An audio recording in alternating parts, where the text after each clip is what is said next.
ಎಲ್ರು ನಮಸ್ಕಾರ. ನಾನು ನಿಮ್ಮ ಪ್ರೀತಿಯ Mallu Beernur. Welcome to Mallu Beernur YouTube channel. ಪ್ರೀತಿ ವಿದ್ಯಾರ್ಥಿಗಳೇ, ಇವತ್ತಿನ ಒಂದು ತರಗತಿ ಮೊಘಲ್ ಸಾಮ್ರಾಜ್ಯ ಅಂತ ನೋಡ್ತಾ ಹೋಗ್ತೀವಿ. ಈ ಮೊಘಲ್ ಸಾಮ್ರಾಜ್ಯ ನೋಡೋದಕ್ಕಿಂತ ಮುಂಚಿತವಾಗಿ ನಾವು ಇಂದಿನ ತರಗತಿಯಲ್ಲಿ ದೆಹಲಿಯನ್ನು ಒಟ್ಟು 5 ಸಂತತಿಗಳು ಆಳ್ವಿಕೆ ಮಾಡ್ತವೆ. ಆ 5 ಸಂತತಿಗಳಲ್ಲಿ 4 ಸಂತತಿಗಳು ತುರ್ಕ್ ಪಂಗಡಕ್ಕೆ ಸೇರಿದರೆ ಕೊನೆಯ ಸಂತತಿ ಏನಿದೆಯಲ್ಲ ಅದು ಅಫ್ಘಾನ್ ಪಟ್ಟಣಕ್ಕೆ ಸೇರ್ತಕ್ಕಂಥ ಒಂದು ಸಂತತಿ ಅಂತ ನೋಡ್ತಾ ಹೋಗ್ತೀವಿ. ಒಟ್ಟು 5 ಮನೆತನಗಳು ಕ್ರಿಸ್ತಶಕ 1206ರಿಂದ 1526ರವರೆಗೆ ಆಳ್ವಿಕೆಯನ್ನು ಮಾಡ್ತಕ್ಕಂಥ ಒಂದು ಸಂದರ್ಭ. ಗುಲಾಮಿ ಸಂತತಿ ಆಗಿರ್ಬೋದು, ಖಿಲ್ಜಿ ಸಂತತಿ ಆಗಿರ್ಬೋದು, ತುಘಲಕ್ ಸಂತತಿ ಆಗಿರ್ಬೋದು, ಸೈಯದ್ ಸಂತತಿ ಆಗಿರ್ಬೋದು, ಲೋಧಿ ಸಂತತಿ ಆಗಿರ್ಬೋದು, ಹೀಗೆ ಒಟ್ಟು 5 ಮನೆತನಗಳು ಆಳ್ವಿಕೆ ಮಾಡ್ತಕ್ಕಂಥ ಒಂದು ವ್ಯವಸ್ಥೆ ಎಲ್ಲಿ ನೋಡ್ತಾ ಇದ್ದೀವಿ ಅಂತಂದರೆ ದೆಹಲಿ ಸುಲ್ತಾನರಲ್ಲಿ ನೋಡ್ತೀವಿ.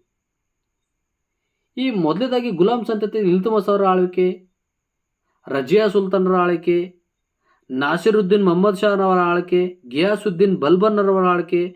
ಗಿಯಾಸುದ್ದೀನ್ ಬಲ್ಬರ್ ಅವರು 2 ಪದ್ಧತಿಗಳನ್ನು ಜಾರಿಗೆ ತರ್ತಾರೆ, 2 ದೈವಿಕ ಸಿದ್ಧಾಂತಗಳನ್ನು ಜಾರಿಸಿರುವ, ಒಂದು ಸಿಜ್ದಾ ಮತ್ತು ಇನ್ನೊಂದು ಪೈಬೋಸ್. ಸಿಜ್ದಾ ಪದ್ಧತಿ ಏನಿತ್ತಂತಂದರೆ ಸುಲ್ತಾನರ ಕಂಡ ತಕ್ಷಣ ಶಿರಸಾಷ್ಟಾಂಗ ನಮಸ್ಕಾರ ಮಾಡುವುದೆಂದರ್ಥ. ಪೈಬೋಸ್ ಅಂತಂದರೆ ಸುಲ್ತಾನರ ಕಾಲಗಳಿಗೆ ಮುತ್ತು ಕೊಟ್ಟು ನಮಸ್ಕಾರ ಮಾಡುವಂಥ ಒಂದು ವ್ಯವಸ್ಥೆ ಯಾರಪ್ಪ ಅಂದರೆ ಗಿಯಾಸುದ್ದೀನ್ ಬಲ್ಬನ್ ತಂದಿರತಕ್ಕಂಥ ಒಂದು ವ್ಯವಸ್ಥೆ. ಹೀಗೆ ಒಟ್ಟು ದೆಹಲಿಯನ್ನು ಒಟ್ಟು 5 ಮನೆತನಗಳು ಆಳ್ವಿಕೆ ಮಾಡ್ತವೆ. ಅದರಲ್ಲಿ 2ನೇ ಮನೆತನ ಖಿಲ್ಜಿ ಸಂತತಿ ಅಂತ ನೋಡ್ತೀವಿ. ಅಲ್ಲಿ ಜಲಾಲುದ್ದೀನ್ ಖಿಲ್ಜಿ ಆಡಳಿತ ಆಗಿರ್ಬೋದು, ಅಲಾವುದ್ದೀನ್ ಖಿಲ್ಜಿ ಆಡಳಿತ ಆಗಿರ್ಬೋದು. ಅಲಾವುದ್ದೀನ್ ಖಿಲ್ಜಿಯ ಉತ್ತರ ಭಾರತ ಮೇಲೆ ದಾಳಿಗಳು ಮತ್ತು ದಕ್ಷಿಣ ಭಾರತ ಮೇಲೆ ದಾಳಿಗಳನ್ನು ನೋಡಿದ್ದೀವಿ. ಹಾಗೆ ಅಲಾವುದ್ದೀನ್ ಖಿಲ್ಜಿಯ ಆಡಳಿತ ಮತ್ತು ಸೈನ್ಯಾಡಳಿತ ಮತ್ತು ರಾಜಕೀಯ ಮತ್ತು ಸಾಮಾಜಿಕವಾಗಿ ಯಾವ ರೀತಿ ಆಳ್ವಿಕೆ ಮಾಡ್ತಾ ಇದ್ರು ಅಂತ ನೋಡ್ಕೊಂಡ್ವಿ. ಈ ತುಘಲಕ್ ಸಂತತಿಯಲ್ಲಿ ಗಿಯಾಸುದ್ದೀನ್ ತುಘಲಕ್ ಬರ್ತಾರೆ, ಹಾಗೂ ಮೊಹಮ್ಮದ್ ಬಿನ್ ತುಘಲಕ್ ಅವ್ರು ನೋಡಿದ್ವಿ, ಫಿರೋಜ್ ಶಾ ತುಘಲಕ್ ಅವ್ರು ನೋಡಿದ್ವಿ. ಅವರ ಆಡಳಿತವನ್ನು ನೋಡಿ ಇವತ್ತೇನಪ್ಪ ಅಂತಂದರೆ ಇಲ್ಲಿ ಫಿರೋಜ್ ಶಾ ತುಘಲಕ್ ಸಂತತಿಯ ಸಂದರ್ಭದಲ್ಲಿ ತೈಮೂರ್ ಒಂದು ಅಧ್ಯಾಯ ನೋಡಿದ್ವಿ. ಸೈಯದ್ ಸಂತತಿ ಬಗ್ಗೆ ನೋಡಿದ್ವಿ. ಸೈಯದ್ ಸಂತತಿಯಲ್ಲಿ ಮುಬಾರಕ್ ಶಾರ್ ಒಂದು ಆಡಳಿತ ನೋಡಿದ್ವಿ. ಕೊನೆಯ ಸಂತತಿಯಾಗಿರ್ತಕ್ಕಂಥ ಲೋಧಿ ಸಂತತಿಯನ್ನು ನೋಡ್ಕೊಂಡ್ವಿ. ಈ ಲೋಧಿ ಸಂತತಿಯಲ್ಲಿ ಸಿಕಂದರ್ ಲೋಧಿಯ ಬಗ್ಗೆ ನೋಡ್ಕೊಂಡ್ವಿ, ಇಬ್ರಾಹಿಂ ಲೋಧಿಯ ಬಗ್ಗೆ ನೋಡ್ಕೊಂಡ್ವಿ.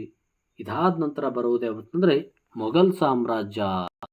ಒಟ್ಟು 1206ರಿಂದ 1526ರವರೆಗೆ ಒಟ್ಟು 5 ಸಂತತಿಗಳ ಆಳ್ವಿಕೆ ಮಾಡಿದೆವು.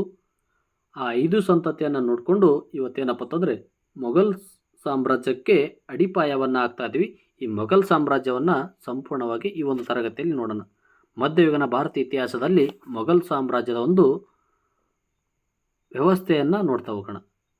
ಪ್ರೀತಿ ವಿದ್ಯಾರ್ಥಿಗಳೇ, ಈ ಮೊಘಲ್ ಸಾಮ್ರಾಜ್ಯ ಎಲ್ಲಿಂದ ಎಲ್ಲಿವರೆಗೆ ಆರಂಭವಾಯಿತು ಅಂತಂದರೆ ಈ ಮೊಘಲ್ ಸಾಮ್ರಾಜ್ಯ ಕ್ರಿಸ್ತಶಕ 1526ರಿಂದ 1707ರವರೆಗೆ ಇದರ ಒಂದು ಆಳ್ವಿಕೆಯನ್ನು ನೋಡ್ತಾ ಹೋಗ್ತೀವಿ. ಈ ಮೊಘಲ್ ಸಾಮ್ರಾಜ್ಯವನ್ನು ಆಳ್ವಿಕೆ ಮಾಡಿದ ಅರಸರು ಯಾರಂತಂದರೆ ಅದು ಬಾಬರ್ ಅಂತ ನೋಡ್ತಾ ಹೋಗ್ತೀವಿ. 1526ರಿಂದ 1530ರವರೆಗೆ ಈ ಬಾಬರ್ ಅವರ ಒಂದು ಆಡಳಿತ ನೀತಿಯನ್ನು ನೋಡ್ತಾ ಹೋಗ್ತೀವಿ. ಅದಾದ ನಂತರ ಅವರ ಮಗನಾಗಿರ್ತಕ್ಕಂಥ ಹುಮಾಯೂನ್ ನೋಡ್ತಾ ಹೋಗ್ತೀವಿ, ಅಕ್ಬರ್ ನೋಡ್ತಾ ಹೋಗ್ತೀವಿ, ಜಹಾಂಗೀರ್ ನೋಡ್ತಾ ಹೋಗ್ತೀವಿ, ಶಾಜಾನ್ ನೋಡ್ತಾ ಹೋಗ್ತೀವಿ, ಹಾಗೆ ಔರಂಗಜೇಬನ್ನು ನೋಡ್ತಾ ಹೋಗ್ತೀವಿ. ಒಟ್ಟು ಈ 5 ಮನೆತನಗಳಲ್ಲಿ ಇದೊಂದು ಹೆಸರು ಕೊಟ್ಟಿದ್ದಾನೆ, ಬಾದ್ಶಾ ಅಂತೇಳಿ. ಬಾದ್ಶಾ ಅಂದ್ರೇನು? ಬಾಬರ್, ಹುಮಾಯೂನ್, ಅಕ್ಬರ್, ಜಹಾಂಗೀರ್, ಶಾಜಾನ್ ಮತ್ತು ಔರಂಗಜೇಬ್ ಅಂತೇಳಿ ಒಟ್ಟು 5 ಜನ ಈ ಮೊಘಲ್ ಸಾಮ್ರಾಜ್ಯವನ್ನು ಆಳ್ವಿಕೆ ಮಾಡಿದ ಒಂದು ವ್ಯವಸ್ಥೆಯನ್ನು ನೋಡ್ತಾ ಹೋಗ್ತೀವಿ. ಈ ಮೇಲಿನ ವ್ಯಕ್ತಿಗಳು ಮಧ್ಯಯುಗದಲ್ಲಿ ಸುಮಾರು 180 ವರ್ಷಗಳ ಕಾಲ ದೆಹಲಿಯನ್ನು ಆಳ್ವಿಕೆ ಮಾಡಿರ್ತಕ್ಕಂಥ ವ್ಯಕ್ತಿಗಳು ಯಾರತ್ತಂದರೆ ಅದು ಮೊಘಲ್ ಸಾಮ್ರಾಜ್ಯದಲ್ಲಿರ್ತಕ್ಕಂಥ ಈ 5 ಜನ, ಬಾಬರ್ ಆಗಿರ್ಬೋದು, ಹುಮಾಯೂನ್ ಆಗಿರ್ಬೋದು, ಅಕ್ಬರ್ ಆಗಿರ್ಬೋದು, ಜಹಾಂಗೀರ್ ಆಗಿರ್ಬೋದು, ಶಾಜಾನ್ ಆಗಿರ್ಬೋದು, ಹಾಗೆ ಔರಂಗಜೇಬನು ಕೂಡ ಈ ಒಂದು ಆಳ್ವಿಕೆ ಮಾಡಿರ್ತಕ್ಕಂಥ ಒಂದು ವ್ಯವಸ್ಥೆಯನ್ನು ನೋಡ್ತಾ ಹೋಗ್ತೀವಿ. ಹೀಗೆ ಬಾಬರ್ನ ಒಂದು ವ್ಯವಸ್ಥೆಯನ್ನು ನೋಡ್ತಾ ಹೋಗೋಣ. ಪ್ರೀತಿ ವಿದ್ಯಾರ್ಥಿಗಳೇ, ಈ ಬಾಬರ್ ಕ್ರಿಸ್ತಶಕ 1526ರಿಂದ 1530ರವರೆಗೆ ಆಳ್ವಿಕೆ ಮಾಡಿರ್ತಕ್ಕಂಥ ವ್ಯಕ್ತಿ. ಈತ ಮೊಘಲ್ ಸಾಮ್ರಾಜ್ಯದ ಸ್ಥಾಪಕ. ಈತ ಏನಪ್ಪ ಅಂತಂದರೆ ಮೊಘಲ್ ಸಾಮ್ರಾಜ್ಯದ ಸ್ಥಾಪಕ. ಈತನ ಮೂಲ ಹೆಸರು ಜಾಹಿರುದ್ದೀನ್ ಬಾಬರ್ ಎಂಬುದು ಈತನ ಬಿರುದಾಗಿತ್ತು. ಈತನ ತಂದೆ ಉಮರ್ ಶೇಖ್ ತೈಮೂರನೇ ವಂಶಸ್ಥ ಈತ. ಆದರೆ ಈತನ ತಾಯಿ ಕುತ್ಲಗ್ ನಿಗಾರ್ ಅಂತೇಳಿ ಈಕಿ ಚೆಂಗಿಸ್ ಖಾನನ ವಂಶಸ್ಥರು. ಇವರು ಮಂಗೋಲರ ಒಂದು ವಂಶಸ್ಥರು. ಹಾಗೆ ಈತನ ಮೂಲ ಪ್ರದೇಶ ಏನಂತಂದರೆ ಪರ್ಗಾನ ಅಂತೇಳಿ. ಆದರೆ 12 ವಯಸ್ಸಿಗೆ ಅಧಿಕಾರಕ್ಕೆ ಬಂದಂಥ ವ್ಯಕ್ತಿ ಯಾರಪ್ಪ ಅಂತಂದರೆ ಅದು ಬಾಬರ್ ಅಂತ ನೋಡ್ತಾ ಹೋಗ್ತೀವಿ. ಯಾಕಂತಂದರೆ ಮುಂದೆ ಒಂದು ಸ್ಟೋರಿ ಹೇಳ್ತಾ ಹೋಗ್ತೀನಿ ನಿಮಗೆ. ಮೊಘಲ್ ಸಾಮ್ರಾಜ್ಯ ಎಂಬ ಬಿರುದು ಬರಲು ಕಾರಣ ಏನಂತಂದರೆ ಮಂಗೋಲರ ಸಂತತಿಗೆ ಸಂಬಂಧಪಟ್ಟವನಾಗಿದ್ದ. ಯಾಕಂತಂದರೆ ಮಂಗೋಲರ ಸ್ಥಾಪಕ ಯಾರಂತಂದರೆ ಚೆಂಗಿಸ್ ಖಾನ. ಈ ಚೆಂಗಿಸ್ ಖಾನ್ನ ವಂಶಸ್ಥರು ಯಾರಪ್ಪ ಅಂತಂದರೆ ಈ ತಾಯಿ ಕುತ್ಲಗ್ ನಿಗಾರ ಅಂತೇಳಿ. ಅದಕ್ಕೋಸ್ಕರ ಈ ಒಂದು ಹೆಸರನ್ನು ಇಟ್ಟುಕೊಂಡಿರ್ತಕ್ಕಂಥ ವ್ಯಕ್ತಿ ಯಾರಪ್ಪ ಅಂತಂದರೆ ಬಾಬರ್. ಈ ಬಾಬರ್ ಅರಬಿಕ್ ಭಾಷೆಯಲ್ಲಿ ಬಾಬರ್ ಎಂಬ ಪದದ ಅರ್ಥ ಅರಬಿಕ್ ಭಾಷೆಯಲ್ಲಿ ಬಾಬರ್ನ ಒಂದು ಅರ್ಥ ಬರೆದಿತ್ತು. ಏನಪ್ಪ ಅಂತಂದರೆ ನೋಡಿ, ಅರಬಿಕ್ ಭಾಷೆಯಲ್ಲಿ ಬಾಬರ್ನ ಅರ್ಥ ಹುಲಿ ಎಂದು ಅಂತೇಳಿ ಬರೆದಿದ್ರಂತೆ. ಅದನ್ನು ನೋಡ್ತಕ್ಕಂಥ ವ್ಯಕ್ತಿ ಬಾಬರ್. ಹಾಗೆ ಜಗತ್ತು ಕಂಡ ಇಬ್ಬರ ಕ್ರೂರ ದಾಳಿಕೋರರು ಈ ಬಾಬರ್ನ ಸಂದರ್ಭದಲ್ಲಿ ಬಂದ ಹೋಗ್ತಾರೆ. ಒಂದು ಮಂಗೋಲರ ಚೆಂಗಿಸ್ ಖಾನ, ಅಫ್ಘಾನಿಸ್ತಾನದ ತೈಮೂರ. ಇವರಿಬ್ಬರು ಭಾರತದ ಮೇಲೆ ದಾಳಿ ಮಾಡಿರ್ತಕ್ಕಂಥ ದಾಳಿಕೋರರು. ಅದಕ್ಕೆ ಇವ್ರನ್ನ ಜಗತ್ತು ಕಂಡ ಇಬ್ಬರು ಕ್ರೂರ ದಾಳಿಕೋರರು ಅಂತ ಕರೆದ ಹೋದರು. ಚೆಂಗಿಸ್ ಖಾನನ ಏನು ಮರಿ ಮೊಮ್ಮಗಳೇನಿದ್ದಾಳಲ್ಲ ಆಕಿ ಕುತ್ಲಗ್ ನಿಗಾರ್ ಅಂತೇಳಿ. ಯಾರ ತಾಯಿಕಿ? ಬಾಬರ್ನ ತಾಯಿ. ಚೆಂಗಿಸ್ ಖಾನನ ಮರಿ ಮೊಮ್ಮಗಳಿಕಿ ಕುತ್ಲಗ್ ನಿಗಾರ್. ಆದರೆ ತೈಮೂರ್ನ ಮಗನಾಗಿರ್ತಕ್ಕಂಥ ಶಾರುಖ್ ಖಾನ್, ಅವನ ಮಗನಾಗಿರ್ತಕ್ಕಂಥ ಅಶಫ್ ಖಾನ್. ಏನಾಗ್ತದೆ ಗೊತ್ತಾ, ಇಲ್ಲಿ ಈ ಕುಮಾರ್ ಶೇಖ್ ಮಿರ್ಜಾ ಮತ್ತು ಕುತ್ಲಗ್ ನಿಗಾರ್ ಇಬ್ಬರು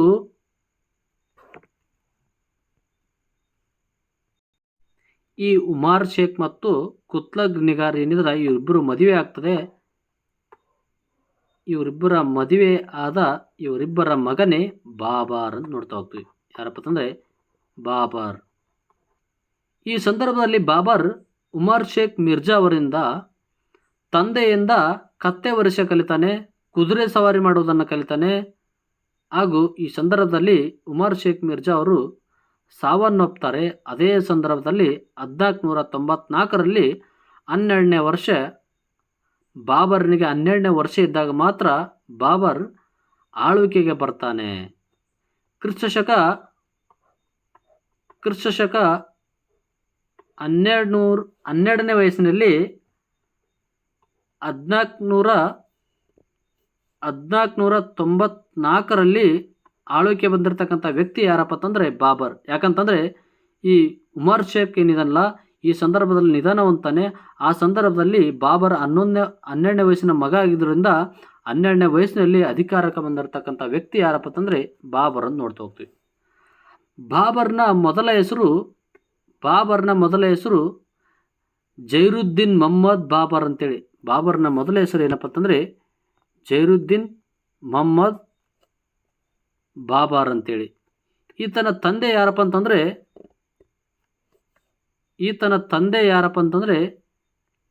ಯಾರು? ಬಾಬರ್ನ ತಂದೆ ಯಾರು ಅಂದರೆ ಮಿರ್ಜಾ ಉಮರ್ ಶೇಖ್.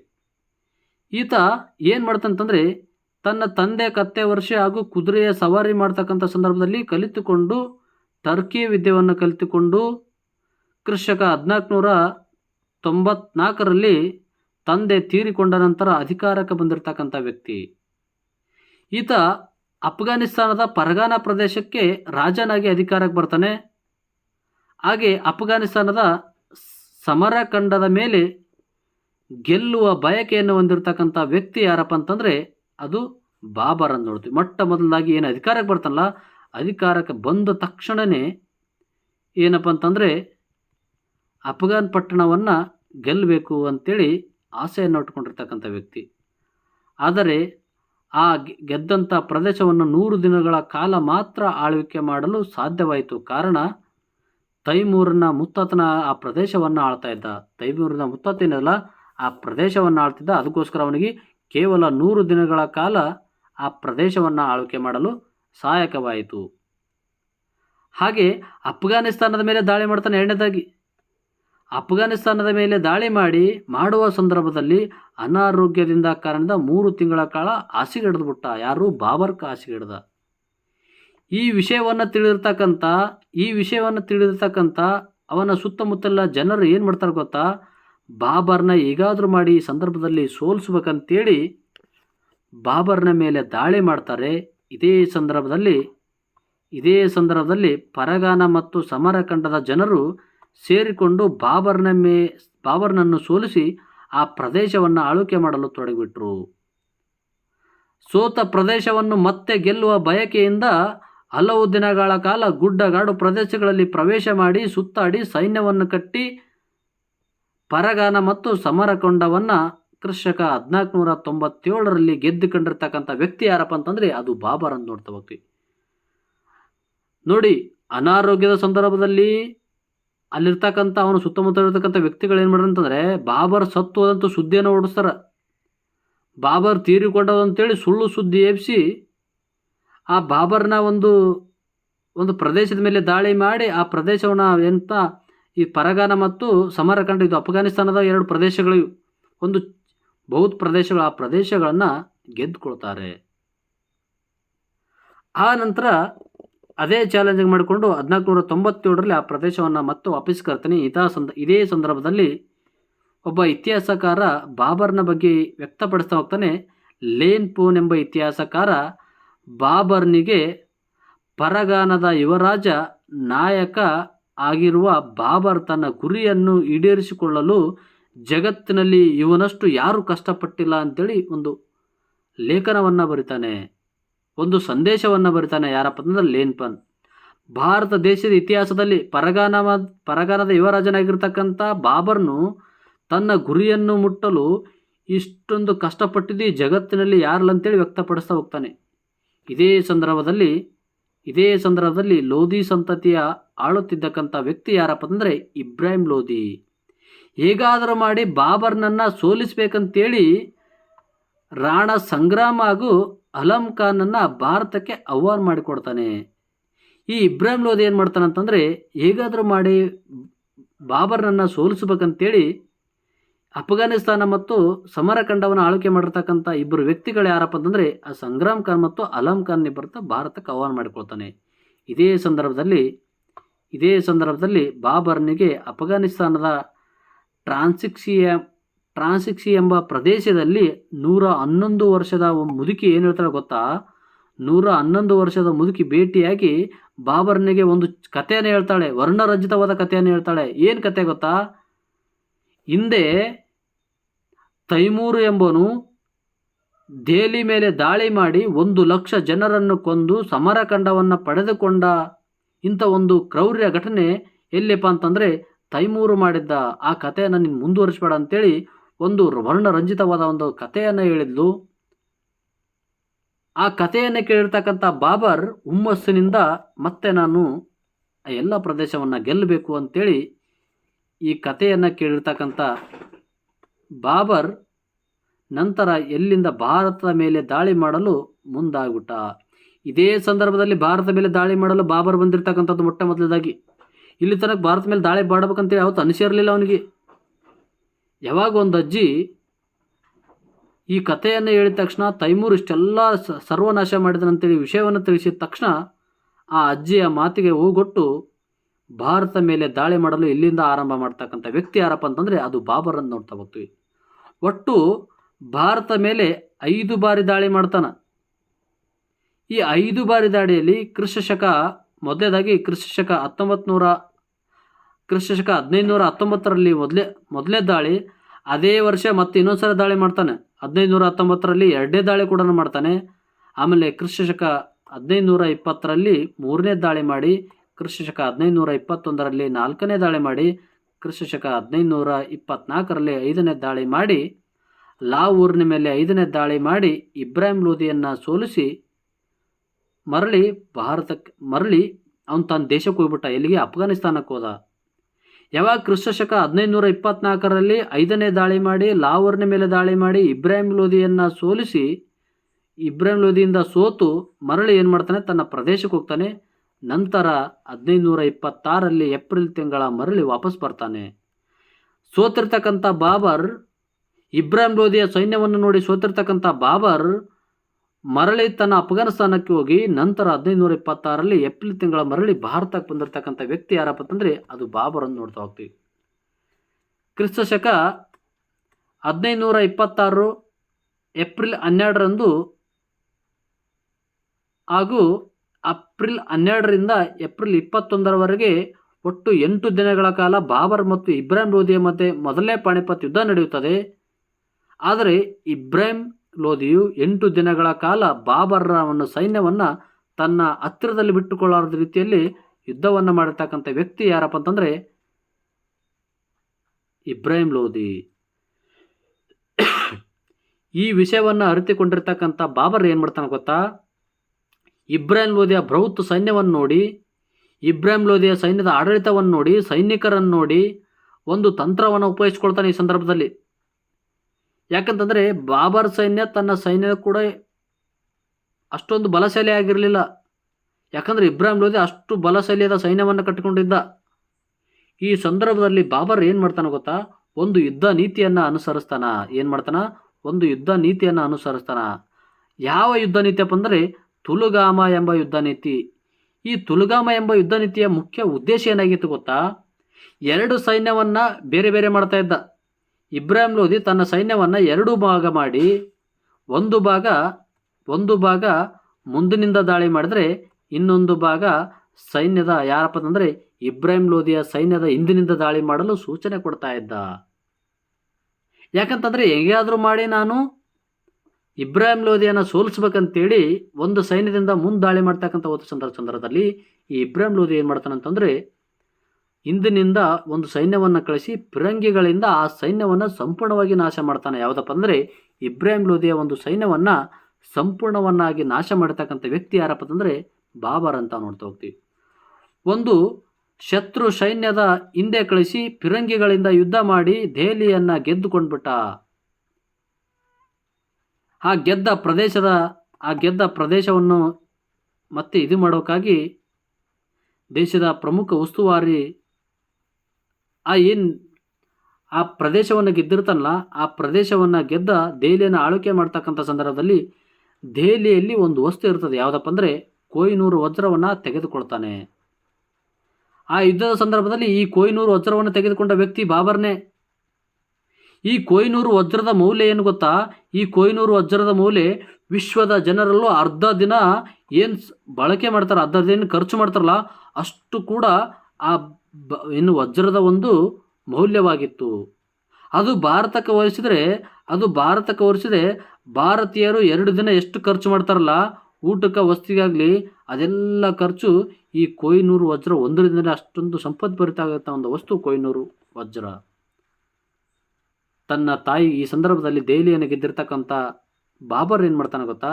ತನ್ನ ತಾಯಿಯ ನೆನಪಿಗಾಗಿ ಮೊಘಲ್ ಸಾಮ್ರಾಜ್ಯವನ್ನು ಸ್ಥಾಪನೆ ಮಾಡ್ತಾನೆ. ಮೊಘಲ್ ಸಾಮ್ರಾಜ್ಯಕ್ಕೆ ಅಡಿಪಾಯ ಆಗ್ತಾನೆ. ಮೊಘಲ್ ಸಾಮ್ರಾಜ್ಯವನ್ನು ಕಟ್ಟಿರ್ತಕ್ಕಂಥ ವ್ಯಕ್ತಿ ಯಾರಪ್ಪ ಅಂತಂದರೆ ಬಾಬರ್ ಅಂತ ನೋಡ್ತಾ ಹೋಗ್ತೀವಿ. ಕ್ರಿಸ್ತಶಕ 1526ರಿಂದ 1707ರವರೆಗೆ ಒಟ್ಟು 5 ವ್ಯಕ್ತಿಗಳು ಆಳ್ವಿಕೆ ಮಾಡಿದರು. ಒಂದು ಬಾದ್ಶಾ, ಬಾಬರ್ ಆಗಿರ್ಬೋದು, ಹುಮಾಯೂನ್ ಆಗಿರ್ಬೋದು, ಅಕ್ಬರ್ ಆಗಿರ್ಬೋದು, ಜಹಾಂಗೀರ್ ಆಗಿರ್ಬೋದು, ಶಾಜಹಾನ್ ಆಗಿರ್ಬೋದು, ಔರಂಗಜೇಬ್ ಆಗಿರ್ಬೋದು. ಒಟ್ಟು 1526ರಿಂದ 1700ರವರೆಗೆ ಒಟ್ಟು 5 ವ್ಯಕ್ತಿಗಳು ಆಳ್ವಿಕೆ ಮಾಡಿದರು. ಇದೇ ಸಂದರ್ಭದಲ್ಲಿ ಮತ್ತೆ ಲೇನ್ ಪೋನ್ ಎಂಬ ಇತಿಹಾಸಕಾರ ಏನು ಹೇಳ್ತಾನೆ ಗೊತ್ತಾ? ಬಾಬರ್ನ ಬಗ್ಗೆ ಮತ್ತೊಂದು ಹೇಳಿಕೆಯನ್ನು ನೀಡ್ತಾನೆ. ಏನಪ್ಪ ಅಂದರೆ ಈ ಸಂದರ್ಭದಲ್ಲಿ ಏಷ್ಯಾದ 2 ಜನ ಕ್ರೂರ ದಾಳಿಕಾರರು ರಕ್ತ ಅವರ ಮೈಯಲ್ಲಿ ಹರಿತಾ ಇತ್ತು. ಯಾಕಂತಂದರೆ ಇದಕ್ಕಿಂತ ಮುಂಚಿತವಾಗಿ ಮಂಗೋಲರ ಚೆಂಗಿಸ್ ಖಾನ ಮತ್ತು ಅಫ್ಘಾನಿಸ್ತಾನ ತೈಮೂರಿನ ಮೇಲೆ ದಾಳಿ ಮಾಡ್ತಾ ಇರ್ತಾರೆ. ಇವರೆಲ್ಲ ಸಂಪತ್ತನ್ನು ಕೊಳ್ಳೆ ಹೊಡೆದು ಜನರನ್ನು ಸಂಪೂರ್ಣ ನಾಶ ಮಾಡ್ತಕ್ಕಂಥ ವ್ಯಕ್ತಿಗಳು. ಅದಕ್ಕೋಸ್ಕರವಾಗಿ ಇವ್ರನ್ನ ಹೇಗಾದರೂ ಮಾಡಿ ಸಾಯಿಸಬೇಕಂತ ಒಂದು ವ್ಯವಸ್ಥೆನ ಇಟ್ಟುಕೊಂಡಿರ್ತಕ್ಕಂಥ ವ್ಯಕ್ತಿ ಯಾರಪ್ಪ ಅಂತಂದರೆ ಬಾಬರ್ ಅಂತ ನೋಡ್ತಾ ಹೋಗ್ತೀವಿ. ಈ ಬಾಬರ್ನ ಮೊದಲ ದಾಳಿ ಕ್ರಿಸ್ತಕ 1526 ಏಪ್ರಿಲ್ 12 ಬಾಬರ್ ಮತ್ತು ಇಬ್ರಾಹಿಂ ಲೋಧಿಯ ಮಧ್ಯೆ ನಡೀತು. ಈ ಯುದ್ಧದಲ್ಲಿ ಬಾಬರ್ ವಿಜಯಶಾಲಿಯಾಗ್ಬಿಟ್ಟ. ಏನು ಮೊದಲೇ ದಾಳಿ ಏನು ಮಾಡಿದಲ್ಲ ಆ ಸಂದರ್ಭದಲ್ಲಿ ಬಾಬರ್ ವಿಜಯಶಾಲಿ ಇದ್ದ. ಅದ ನಂತರ ಕ್ರಿಸ್ತಶಕ 1527 ಮಾರ್ಚ್ ತಿಂಗಳಲ್ಲಿ ಕಣ್ವದ ಮೇಲೆ ದಾಳಿ ಮಾಡಿದನು. ಈ ಕಣ್ವ ಎಂಬ ಪ್ರದೇಶವನ್ನು ಉತ್ತರ ಪ್ರದೇಶದ ಆಗ್ರಾ ಸಮೀಪದ ಕಣ್ವ ಎಂಬ ಪ್ರದೇಶದಲ್ಲಿ ಈ ದಾಳಿ ನಡೀತು. ಈ ಕದನದಲ್ಲಿ ಬಾಬರ್ ವಿರೋಧಿಯಾದ ರಾಣಾ ಸಂಗ್ರಾಮ ಹಾಗೂ ಅಲಾಂ ಖಾನ ಇಬ್ಬರ ಸೈನ್ಯವನ್ನು ನೋಡಿದ ಬಾಬರ್ ಏನು ಮಾಡ್ತಾನೆ ಗೊತ್ತಾ, ತನ್ನ ಸೈನ್ಯ ದಿಕ್ಕುಪಾಲಾಗಿ ಓಡ್ಲಿಕ್ಕೆ ಸ್ಟಾರ್ಟ್ ಮಾಡ್ತದೆ. ಯಾಕಂತಂದರೆ 1527ರಲ್ಲಿ ಮಾರ್ಚ್ ತಿಂಗಳಲ್ಲಿ ನಡೀತದಲ್ಲ ಈ ದಾಳಿಯಲ್ಲಿ 3 ಜನ ಉಳ್ಕೊಂಡಿರ್ತಾರೆ. ಅಲಾಂ ಖಾನ್ ಆಗಿರ್ಬೋದು, ಸಂಗ್ರಾಮ್ ಖಾನ್ ಆಗಿರ್ಬೋದು, ಚಂಗೀಸ್ ಖಾನ್ ಆಗಿರ್ಬೋದು. ಇವ್ರು 3 ಜನ ಸೇರಿಕೊಂಡು ಬಾಬರ್ನನ್ನು ಸೋಲಿಸಲೇಬೇಕಂತ ಕೂತಿರ್ತಕ್ಕಂಥ ಸಂದರ್ಭದಲ್ಲಿ ಇವರ 3 ಸೈನ್ಯವನ್ನು ನೋಡಿರ್ತಕ್ಕಂಥ ಆ ಸೈನ್ಯದ ಜನರು ಏನು ಮಾಡ್ತಾರೆ ಗೊತ್ತಾ, ನಾವಿಲ್ಲಿ ಸತ್ತು ಹೋಗ್ತೀವಿ, ಈ ಯುದ್ಧ ಭೂಮಿಯಿಂದ ಓಡೋಗೋಣ ಅಂತೇಳಿ ದಿಕ್ಕುಪಾಲಾಗಿ ಓಡಲು ಆರಂಭಿಸ್ತಾರ. ಈ ವಿಷಯವನ್ನು ತಿಳಿದಿರ್ತಕ್ಕಂಥ ಬಾಬರ್ ಏನು ಮಾಡ್ತಾನೆ ಗೊತ್ತಾ, ಮತ್ತೆ ತುಲುಗಾಮ ಎಂಬ ಪದ್ಧತಿಯನ್ನು ಅನುಸರಿಸ್ತಾನ. ಈ ಪದ್ಧತಿಯಿಂದಾಗಿ ಅನುಸರಿಸಿದ ಕಾರಣಕ್ಕಾಗಿ ರಾಣಾ ಸಂಗ್ರಾಮ ಹಾಗೂ ಅಲಂ ಖಾನನ್ನು ಸೋಲಿಸಿ ರಾಜಸ್ಥಾನದ ರಣತುಂಬರನ್ನು ಗೆದ್ದುಕೊಂಡ. ಈ ರಾಣಾ ಸಂಗ್ರಾಮ ಮತ್ತು ಅಲಂ ಖಾನನ್ನು ಈ ತುಲುಗಾಮ ಎಂಬ ಪದ್ಧತಿಯಿಂದ ಸೋಲಿಸಿ ಏನು ಮಾಡ್ತಾನಂತಂದರೆ ರಾಜಸ್ಥಾನದ ರಣತುಂಬರನ್ನು ಗೆದ್ದುಕೊಂಡಿರ್ತಕ್ಕಂಥ ವ್ಯಕ್ತಿ ಯಾರಪ್ಪ ಅಂದರೆ ಬಾಬರ್. ಇದೇ ಸಂದರ್ಭದಲ್ಲಿ ದಕ್ಷಿಣ ಭಾರತವನ್ನು ಆಳ್ವಿಕೆ ಮಾಡತಕ್ಕಂಥ ವ್ಯಕ್ತಿ ಯಾರಂದ್ರೆ ಗೊತ್ತೇ, ವಿಜಯನಗರ ಸಾಮ್ರಾಜ್ಯದ ಶ್ರೀಕೃಷ್ಣ ದೇವರಾಯ. ಈತನ ಸೈನ್ಯ 11 ಲಕ್ಷ ಸೈನ್ಯ. ಈ ನೋಡಿರ್ತಕ್ಕಂಥ ಬಾಬರ್ ದಕ್ಷಿಣ ಭಾರತ ಕಡೆಗೆ ತಲೆ ಹಾಕಿ ಕೂಡ ನೋಡಲ್ಲ. ಯಾಕಂತಂದರೆ 11 ಲಕ್ಷ ಸೈನ್ಯ ಇತ್ತು, ಅಶ್ವದಳ ಇತ್ತು, ಗಜದಳ ಇತ್ತು. ಬರೀ ಉತ್ತರ ಭಾರತ ಮೇಲೆ ದಾಳಿ ಮಾಡಿ ಉತ್ತರ ಭಾರತ ಪ್ರದೇಶಗಳನ್ನ ಗೆದ್ದುಕೊಂಡಿರ್ತಕ್ಕಂಥ ಬಾಬರ್ ದಕ್ಷಿಣ ಭಾರತದಲ್ಲಿ ವಿಜಯನಗರ ಸಾಮ್ರಾಜ್ಯದ ಒಬ್ಬ ವ್ಯಕ್ತಿಯಾಗಿರ್ತಕ್ಕಂಥ ಶ್ರೀಕೃಷ್ಣ ದೇವರಾಯನ ಒಂದು ಆಳ್ವಿಕೆಯನ್ನು ನೋಡಿ, ಅವನ ಒಂದು ಸೈನ್ಯವನ್ನು ನೋಡಿ ದಕ್ಷಿಣ ಭಾರತದ ಕಡೆಗೆ ತಲೆ ಹಾಕದಂತೆ ಒಂದು ವ್ಯವಸ್ಥೆ ಮಾಡಿಕೊಂಡ ವ್ಯಕ್ತಿ ಯಾರಪ್ಪಂತಂದರೆ ಬಾಬರ್ ಅಂತ ನೋಡ್ತಾ ಹೋಗ್ತೀವಿ. ಕ್ರಿಸ್ತಶಕ 1528ರಲ್ಲಿ 3ನೇ ದಾಳಿ ಚಂದೇರಲ್ ಮೇಲೆ ಮಾಡ್ತಾನೆ. ಇದು ಮಧ್ಯಪ್ರದೇಶದ ಮೇಲಿನ ದಾಳಿಯಾಗಿತ್ತು. ಈ ಮಧ್ಯಪ್ರದೇಶದ ಮಾಳ್ವಾ ಪ್ರದೇಶದ ಮೇಲೆ ದಾಳಿ ಮಾಡಿ ಬಾಬರ್ ಅವರನ್ನು ಸೋಲಿಸಿ ಆ ಪ್ರದೇಶವನ್ನು ಆಳ್ವಿಕೆ ಮಾಡ್ತಾನೆ. ಆ ಪ್ರದೇಶವನ್ನು ವಶಪಡಿಸಿಕೊಂಡು ಮೇದಿನಿ ರಾಯ, ಇಲ್ಲಿ ಈ ಮಾಳ್ವಾ ಪ್ರದೇಶನ ಆಳ್ತಕ್ಕಂಥ ವ್ಯಕ್ತಿ ಯಾರು ಅಂತಂದರೆ ಮೇದಿನಿ ರಾಯ ಅಂತೇಳಿ. ಈ ಮೇದಿನಿ ರಾಯನನ್ನು ಸೋಲಿಸಿ ಅವರಿಬ್ಬರು ಹೆಣ್ಣು ಮಕ್ಕಳನ್ನ ಅಪಹರಿಸಿಕೊಂಡು ಹೋಗಿ ಏನು ಮಾಡ್ತಾನೆ ಗೊತ್ತಾ, ಹೆಣ್ಣು ಮಕ್ಕಳನ್ನು ಅಪಹರಿಸಿಕೊಂಡು ಹೋಗಿ ಒಂದು ಹುಮಾಯಾನ ಮತ್ತು ಒಂದು ಕಮ್ರೂನ್ ಖಾನ್ನಿಗೆ ಮದುವೆ ಮಾಡಿ ಆಳ್ವಿಕೆ ಮಾಡ್ತಕ್ಕಂಥ ವ್ಯಕ್ತಿ ಯಾರಪ್ಪ ಅಂತಂದರೆ ಬಾಬರ್. 1528ರಲ್ಲಿ ಕಣ್ವದ ಮೇಲೆ ದಾಳಿ ಮಾಡಿ, ಇದು ಮಧ್ಯಪ್ರದೇಶದಲ್ಲಿರ್ತಕ್ಕಂಥ ಒಂದು ಪ್ರದೇಶ, ಅಲ್ಲಿ ದಾಳಿ ಮಾಡಿ ಮೇದಿನಿ ರಾಯನನ್ನು ಸೋಲಿಸಿ ಆ ಮೇದಿನಿ ರಾಯನ ಇಬ್ಬರು ಹೆಣ್ಣು ಮಕ್ಕಳನ್ನು ಅಪಹರಿಸಿಕೊಂಡು ಬಂದು ಒಂದು ಹುಮಾಯೂನ್ ಮತ್ತು ಕುಮ್ರಾನ್ ಖಾನ್ನಿಗೆ ಕೊಟ್ಟು ಮದುವೆ ಮಾಡಿರ್ತಕ್ಕಂಥ ವ್ಯಕ್ತಿ ಯಾರಪ್ಪ ಅಂದರೆ ಬಾಬರ್ ಅಂತ ನೋಡ್ತಾ ಹೋಗ್ತೀವಿ. ತನ್ನ ಇಬ್ಬರಿಗೆ ಮಕ್ಕಳಿಗೆ ಮದುವೆ ಮಾಡಿಸಿ ಮುಂದೆ ಸಾಗುವ ಸಂದರ್ಭದಲ್ಲಿ ಇಬ್ರಾಹಿಂ ಲೋಧಿಯು ಸೋದರನಾಗಿರ್ತಕ್ಕಂಥ ಮೊಹಮ್ಮದ್ ಲೋಧಿ ಈ ಅಫ್ಘಾನಿಸ್ತಾನದ ಸುಲ್ತಾನರ, ಟರ್ಕಿಯ ಸುಲ್ತಾನರು, ಅರಬಿಕ್ ಭಾಷೆ ಹಾಗೂ ಸುಲ್ತಾನರು ಎಲ್ಲ ತನ್ನ ಸೈನ್ಯವನ್ನು ಸೇರಿಸಿಕೊಂಡು ಬಾಬರ್ನ ಮೇಲೆ ದಾಳಿ ಮಾಡಿ ಸೋಲಿಸಿಬಿಟ್ರು. ಇಬ್ಬರು ಮಕ್ಕಳನ್ನು ಏನು ಮದುವೆ ಮಾಡಿಸಿದ್ನಲ್ಲ, ಇದೇ ಸಂದರ್ಭದಲ್ಲಿ ಇಬ್ರಾಹಿಂ ಲೋಧಿಯ ಸೋದರನಾಗಿರ್ತಕ್ಕಂಥ ಮೊಹಮ್ಮದ್ ಲೋಧಿ ಏನು ಮಾಡ್ತಾನೆ ಗೊತ್ತಾ, ಅಫ್ಘಾನಿಸ್ತಾನದಲ್ಲಿ ಬಾಬರನ್ನು ಸೋಲಿಸ್ಬೇಕಂತೇಳಿ ದೇಶದಿಂದ ಹೊರಗಾಕಬೇಕಂತೇಳಿ ಉದ್ದೇಶ ಇಟ್ಟುಕೊಂಡು ಕ್ರಿಸ್ತಶಕ 1529ರಲ್ಲಿ ಗಂಗಾ ನದಿಯ ದಡದ ಮೇಲೆ ಗಾಗ್ರಾ ನದಿ ಎಂಬಲ್ಲಿ ದಾಳಿ ಮಾಡಿ, ಆದರೆ ಬಾಬರ್ ಅವರನ್ನು ಸೋಲಿಸಿ ಉತ್ತರ ಪ್ರದೇಶದ ಕೆಲವು ಪ್ರದೇಶಗಳನ್ನು ಸೇರಿಸಿಕೊಂಡನು. ಇದೇ ಸಂದರ್ಭದಲ್ಲಿ ಬಾಬರ್ ಏನು ಮಾಡ್ತಾನೆ, ಆ ಮೊಹಮ್ಮದ್ ಲೋಧಿಯನ್ನು ಸೋಲಿಸಿ ಆ ಗಂಗಾ ನದಿಯ ಎಲ್ಲ ಪ್ರದೇಶನ ಗೆದ್ದುಕೊಂಡು ಬಾಬರ್ ತನ್ನ ಸಾಮ್ರಾಜ್ಯಕ್ಕೆ ಬಂದಾಗ ತನ್ನ ಮಗನಿಗೆ ಒಂದು ಕಾಯಿಲೆ ಆರಂಭವಾಗಿರ್ತದೆ. ಯಾರಿಗಪ್ಪ ಅಂದರೆ ಅವನ ಪ್ರೀತಿಯ ಮಗನಾಗಿರ್ತಕ್ಕಂಥ ಹುಮಾಯೂನನಿಗೆ. ಈ ಹುಮಾಯೂನ್ಗೆ ಆ ರೋಗವನ್ನು ನೋಡಿ ಬಾಬರ್ ಏನು ಮಾಡ್ತಾನೆ ಗೊತ್ತಾ, ಅಬೂಬಕರ್ ಅವರ ಹತ್ರ ಹೋಗ್ತಾನೆ. ಅಬೂಬಕರ್ ಈ ರಾಜ್ಯದ ಒಬ್ಬ ವಿದ್ವಾಂಸ, ಪಂಡಿತ, ವೈದ್ಯಕೀಯ ವ್ಯಕ್ತಿ. ಆ ವೈದ್ಯಕೀಯ ವ್ಯಕ್ತಿಯ ಮೊರೆ ಹೋದಾಗ ಆ ವೈದ್ಯರು ಏನು ಹೇಳ್ತಾರೆ ಗೊತ್ತಾ? ಯಾರೋ ಅಬೂಬಕರ್ ಏನು ಹೇಳ್ತಾರೆ ಗೊತ್ತಾ? 3 ತಿಂಗಳ ಕಾಲ ಆ ಹಾಸಿಗೆಯಲ್ಲಿ ಮಲಗಿರ್ತಾನಲ್ಲ ಉಮಯನು, ಅವನ ಸುತ್ತಲೂ ನಾನೊಂದು ಮಂತ್ರ ಹೇಳ್ತಾನೆ, ಆ ಮಂತ್ರವನ್ನು ಪಠಿಸ್ತಾ ಇರಬೇಕು. ಆಗ ಆ ರೋಗ ಅವರಿಗೆ ಹೋಗ್ತದೆ, ಅವರು ಸಾವನ್ನಪ್ಪಿರ್ತಾರೆ. ನಿನ್ನ ಮಗನನ್ನು ಉಳಿಸ್ಕೊಳ್ಬೇಕಂತಂದಾಗ ಬಾಬರ್ ಏನು ಮಾಡ್ತಾನೆ ಗೊತ್ತಾ? ತನ್ನ ಸ್ವಂತ ಮಗನಿಗಾಗಿ ತಾನೇ 3 ತಿಂಗಳ ಕಾಲ ಉಮಯನ ಮಲಗಿರ್ತಕ್ಕಂಥ ಹಾಸಿಗೆ ಸುತ್ತ ಹಾಕ್ತಾನೆ. ಹಾಸಿಗೆ ಸುತ್ತ ಹಾಕಿದಾಗ ಆ ಕಾಯಿಲೆ ಬಾಬರ್ನಿಗೆ ಬಂದು ಆ ಬಾಬರ್ ಏನು ಮಾಡ್ತಾನೆ ಅಂತಂದರೆ ಸತ್ತು ಹೋಗ್ತಾನೆ. ಈ ಸುದ್ದಿಯನ್ನು ಹೇಳಿರ್ತಕ್ಕಂಥ ಬಾಬರ್ ಅನಾರೋಗ್ಯದಿಂದ ಮರಣ ಹೊಂದಿ ಎಂದು ಕೆಲವು ಇತಿಹಾಸಕಾರರು ತಿಳಿಸ್ತಾ ಹೋಗ್ತಾರೆ. ಹೀಗೆ ಒಂದು ಸಂಪೂರ್ಣವಾದ ವ್ಯವಸ್ಥೆಯನ್ನು ಬಾಬರ್ನ ಬಗ್ಗೆ ಆಗಲಿ, ಉಮಯನ ಬಗ್ಗೆ ಆಗಲಿ ಎಲ್ಲ ಮಾಹಿತಿಯನ್ನು ನಾನು ನಿಮ್ಗೆ ನೀಡ್ತಾ ಬಂದೆ. ವಿಶೇಷ ತರಗತಿಯೊಂದಿಗೆ ಇವತ್ತು ಆರಂಭ ಮಾಡಲಿಕ್ಕೆ ಬಂದೆ ನಾನು.